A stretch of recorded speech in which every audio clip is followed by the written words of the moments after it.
안녕하세요. 부동산 TV 서답기 김지연. 자, 홍성덕입니다. 저는 저번에 우리 이 전편에는 우리 부동산의 그 증여에 대해서 많이 알아봤죠. 네. 근데 이번에는 부동산의 상속에 대해서 그리고 또 세금의 절세법에 대해서 우리 한번 우리 안주정 변호사님께 상담을 한번 해보도록 하겠습니다. 안녕하세요. 저 부부동산 TV 열혈 구독자 안준영 변호사입니다. 반갑습니다. 아, 반갑습니다. 네, 반갑습니다.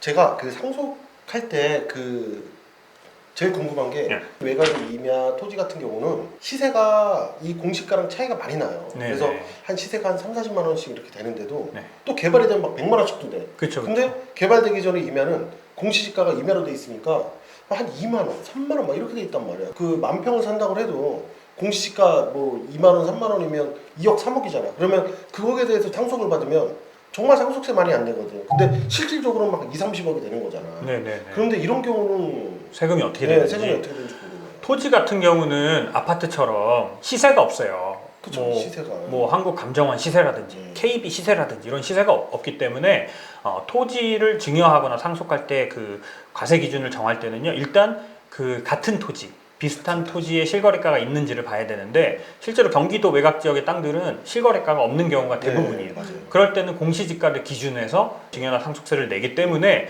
토지는 사실상 증여를 하면 굉장히 유리해요. 절세. 예. 그리고 땅 선산 받고 그런 사람들이 그냥. 그래서 사실 옛날에는 건물도 공시지가 기준으로 증여를 많이 했어요. 왜냐하면 건물도 똑같은 건물에 대한 시세는 없기 때문에. 그래서 요새는 건물을 증여하려면 감정평가를 맡겨야 돼요. 그래서 시세에 준하게 그 증여가 되기 때문에 건물을 증여하는 건 이제 세금을 많이 내게 바뀌었죠. 이럴 때는 또 외곽에 있는 건물들이 또 빚을 보게 생겼거든요. 근데 이제 땅은 이제 또 그렇다 치지만 건물 같은 경우는 사실은 자식들이 이제 2명, 3명 이렇게 있어요. 근데 이게 만약에 뭐 30억, 40억 뭐 이렇게 좀 있어요. 근데 이 건물을 어떤 자식은 나는 지금 내가 집도 있고 먹고 살만하니까 난 이거 갖고 있자. 근데 어떤 자식은 나 지금 사업 자금이 조금 힘드니까 나는 이거 팔아서 써야 되겠다. 이럴 때는 이거 어떻게 해야 되는 거고 뭘 미리 또 준비를 해야 되는 여유 있는 형한테 팔면 되는 거잖아. 동생 형한테 팔면 되겠네. 그렇게 되는구나. 그러니까 이제 부모님이 돌아가시기 전에 이 건물을 팔지 말지 팔아서 누구한테 줄지를 좀 딱 정해주고 돌아가시면 좋은데 그런 걸 정하지 않고 돌아갔을 때는 자식들끼리 이거에 관해서 굉장히 좀 다툼이 많죠. 그 가족 동의 없이 단독으로 상속 등기 이거 신청 가능한 얘기는 뭐예요? 이건 안 돼요. 예. 상속은요, 그 배우자 그리고 자식 대부분 이렇게 상속이 되죠.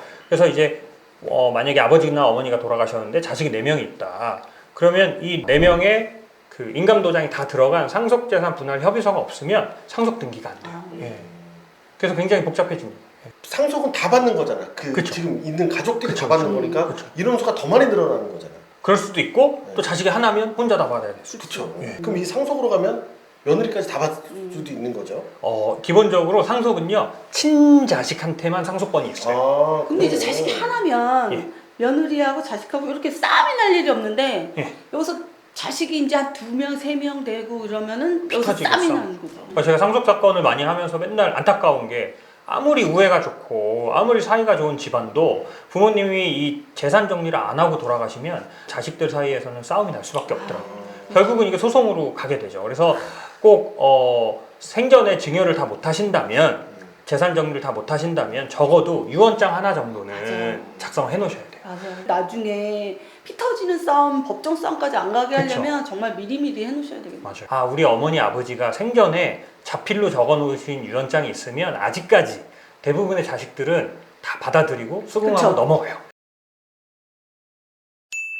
상속을 받으면 일단은 5년 안에 팔라는 얘기가 있는데 사실은 왜 5년 안에 팔아야 되는지를 모르겠거든요. 사실은 누구한테나 해당되는 사안은 아닌데요. 예를 들어 내가 집이 없다 혹은 내가 집이 하나가 있어요. 그럼 1가구 1주택이잖아요. 그럼 1가구 1주택은 양도세가 거의 면제가 되죠. 그쵸. 근데 부모님이 갑자기 돌아가셨어요.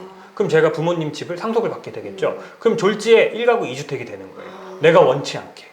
그러니까 이러한 사람들은 보호를 해줘야 되잖아요. 그래서 상속받은 부동산은 5년 동안은 1세대 1주택의 주택수에 포함을 안 시켜요. 그래서 내가 주택이 하나가 있는데 하나를 더 상속을 받았다. 그럼 그거는 5년 안에 파셔야 돼요. 일시적 2주택을 갖다가 5년 동안 유예를 해주는 거구나. 예, 일종의 그렇게 생각하시면 편하실 것 같아요. 예. 되게 좋은 팁이다 이것도. 예. 5년 동안 2주택이 안 되는구나. 그쵸, 그쵸. 예. 5년 동안 많이 오르겠는데. 상속을 받지 않고 네.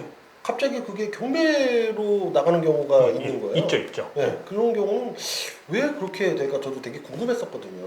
건물을 상속을 받아서 내 앞으로 상속 등기를 해야 이 건물을 다른 사람한테 팔 수가 있잖아요. 근데 상속 등기를 하려면 상속세를 내야 돼요. 근데 상속세는 건물이나 부동산으로 못 내고 현금으로밖에 못 내거든요. 근데 강남 건물이면 막 100억, 200억 하잖아요. 근데 갑자기 부모님이 돌아가셔서 뭐 200억짜리 부동산을 상속을 하면 현금으로 상속세 100억을 내야 되잖아요. 그러니까 못 내니까 이거를 팔고 싶어도 팔지를 못하는 거죠. 그러면 이제 상속 재산에 대해서 경매가 실행이 돼요. 그래서 자기가 원해서 할 수 있는 거예요? 아니면 그냥 강제적으로 그렇게 돼요? 강제로 이제 상속세를 일정 시간 안 내면 강제로 경매를 시키죠. 유명한 건물인데 강남 한복판에 이 건물이 반듯하게 있었어요. 근데 상속세를 못 내고 절반에 대해서밖에 못 내니까 나머지 절반만 경매에 나간 거예요. 그래서 이걸 누군가 다른 사람이 받았어요. 그래서 멀쩡한 건물을 반으로 잘라서 반만 철거를 한 케이스가 있어요. 반만 철거. 반은 사람들이 계속 쓰고 있고 칼로 자르듯이 반만 철거를 한 케이스가 있어요. 자르면 수습은 누가 해? 그 일단 자른 사람이 해주는 거지. 준비 안 된 상속은 자식들한테 굉장히 큰 부담이 됩니다. 그래 맞아요. 그리고 또 그 친구 중에서 경기도 외곽에 있는 땅을 이제 상속을 받았는데 이제 공시가가 많이 안 나가니까 상속세를 많이 안 냈나 봐. 그래서 팔고 싶어 하는데 이거를 바로 이제 팔 수 있냐 없냐 이걸 물어보더라고요 저한테. 아까도 말씀드렸지만 등기만 되면은 상속 재산은 언제든지 자유롭게 팔 수가 있습니다. 근데 이제 토지는 오래 갖고 있어야 장기 보유 또 공제가 되기 때문에 상속하자마자 바로 팔면 양도세를 많이 낼 수는 있죠. 그러겠네. 그런 의미에서 좀 오래 갖고 싶어 할 수도 있어요. 자 그럼 쉽게 말해서 집은 5년 이내, 네.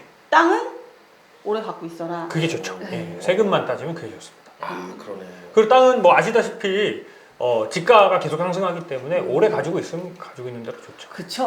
땅을 갖고 있을수록 돈이 되거든요. 강남 부자들이 이런 얘기를 많이 해요. 건물이나 아파트는 팔아서 내가 쓰는 거고 땅은 자식한테 물려주는 거다. 이런 얘기를 많이 하죠. 명언이다. 예.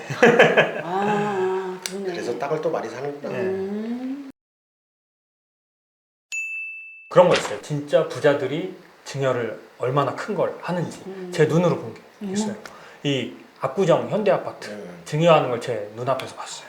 그 매도자가 미국에 계신 분이라 제가 이 매도 대리를 해서 부동산에 나가서 이제 매매 계약서에 제가 대신 도장을 찍었거든요. 그래서 이걸 과연 누가 사나 되게 궁금했어요. 왜냐하면 그때 팔았던 압구정 부동산이 이제 최고가로 뉴스에 나오는 부동산이었거든요. 60억짜리.